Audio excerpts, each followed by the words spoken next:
দেখুন, কারো অনুপস্থিতির জন্যে জীবন কিন্তু থেমে থাকে না, বড়জোর স্মৃতিগুলো একটু তাড়না দেয়, এটা হতে পারে। আর স্বপ্ন কিন্তু মানুষকে বাঁচতে শেখায়। সুতরাং স্বপ্ন দেখা কিন্তু বন্ধ করবেন না। সত্যিকার অর্থে আমরা সবাই কিন্তু কম বেশি আবেগপ্রবণ মানুষ, অথচ জীবন আমাদের প্রতিটা সেকেন্ডে বাস্তবতার কথা জানান দেয়। তাও আমরা আবেগে ডুবেও থাকি, সবসময় আবেগ নিয়ে জীবনের সব কিছু বিচার বিশ্লেষণ আমরা করে থাকি।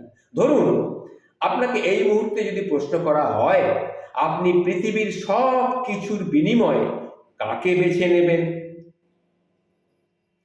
পৃথিবীর সব কিছুর বিনিময়ে আপনি কাকে বেছে নেবেন? যদি এই প্রশ্নটা আপনাকে করা হয়, তখন আপনি কি বলবেন? আপনি অবশ্যই বলবেন যে আপনার প্রিয় মানুষটি। এটাই স্বাভাবিক, এটাই স্বাভাবিক। আমার যেটা প্রিয় মানুষ তাকেই আমি সবসময় আমার সব কিছুর জন্যে বেছে নেব। কিন্তু কি জানেন, বাস্তবতা কিন্তু অন্য কথা বলে। কীরকম সেটা আবার দেখুন। আপনাকে একটা বন্ধ ঘরে 2 দিন কোনো খাবার দেয়া হলো না, আপনাকে বন্ধ করে রেখা হলো।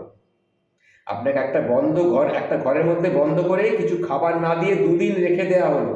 তখন যদি আপনাকে জিজ্ঞাসা করা হয় যে আপনি এই মুহূর্তে পৃথিবীর সব কিছু বিনিময়ে কি চাইবেন, কি চান, আপনি এই মুহূর্তে কি চান পৃথিবীর সব কিছুর বিনিময়ে, তখন কিন্তু আপনার মুখ থেকে একটাই কথা বের হবে, সেটা হচ্ছে খাবার। আপনি কিন্তু অন্য কিচ্ছু চাইবেন না, আপনি তখন খেতে চাইবেন। কারণ কি, সেটাই প্রাথমিক প্রয়োজন। আগে খাবেন, তারপরে তো একটুখানি 2 দিন খাননি, সুতরাং আপনাকে বাঁচতে হলে আগে খেতে হবে। আপনি তখন খাবার চাইছেন, তখন কিন্তু একবারের জন্য আপনার প্রিয় মানুষটির কথা মনে আসবে না। এটাই বাস্তবতা। বুঝতে পেরেছেন তো? বাস্তবতা আর আবেগ দুটো সম্পূর্ণ ভিন্ন জিনিস। আমরা আবেগের বশে অনেক কিছু করে থাকি, কিন্তু বাস্তবতা অন্য কথা বলে। মুখে বলা খুব সহজ যে তাকে না পেলে আমি বাঁচব না, তাকে ছাড়া আমার জীবন অচল। এটা আমরা আবেগের বশে মুখ থেকে বেরিয়ে যায়, এগুলো বলি। কিন্তু বাস্তবতার মুখোমুখি হলে বোঝা যায় এইসব আবেগ অনেক ঠুনকো কথা। এসব আবেগ কিচ্ছু না। হ্যাঁ, জীবন চলার পথে প্রিয় মানুষটার উপস্থিতি প্রয়োজন নিশ্চয়ই আছে। সে জীবন থেকে চলে গেলে কষ্ট হবে, এটাই স্বাভাবিক। কিন্তু জীবন চলার পথে তাকে লাগবেই, তাকে না হলে আমি বাঁচব না, এটা কিন্তু আমি মানতে পারছি না। তাকে ছাড়া বাঁচতে পারা এটা মানা যায় না, বাঁচতে পারবো না এটা মানা যায় না।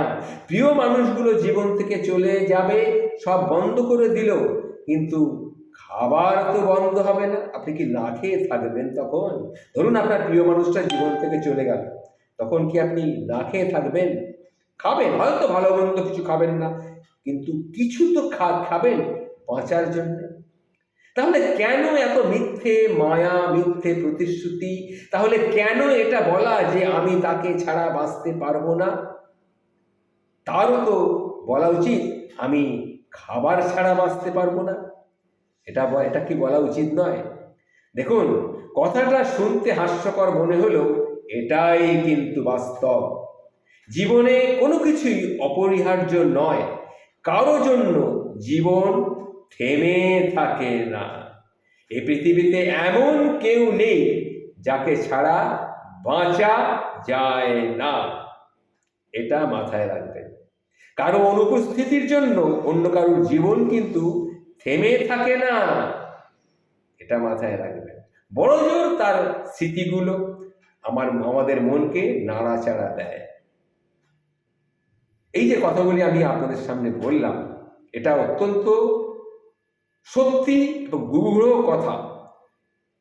আমরা আবেগের বশে অনেক কিছু বলি, কিন্তু বাস্তব অন্য চেহারা, অন্য কিছু বলে।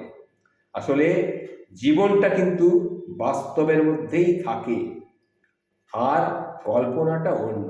তার জন্য আমরা অনেক স্বপ্ন দেখি, কিন্তু বাস্তবে আমরা অন্য কিছু করি। বুঝতে পেরেছেন আশা করি আমার কথাগুলো। যদি ভালো লেগে থাকে সবার কাছে এটা শেয়ার করে জানাবেন। নমস্কার, ভালো থাকবেন সবাই।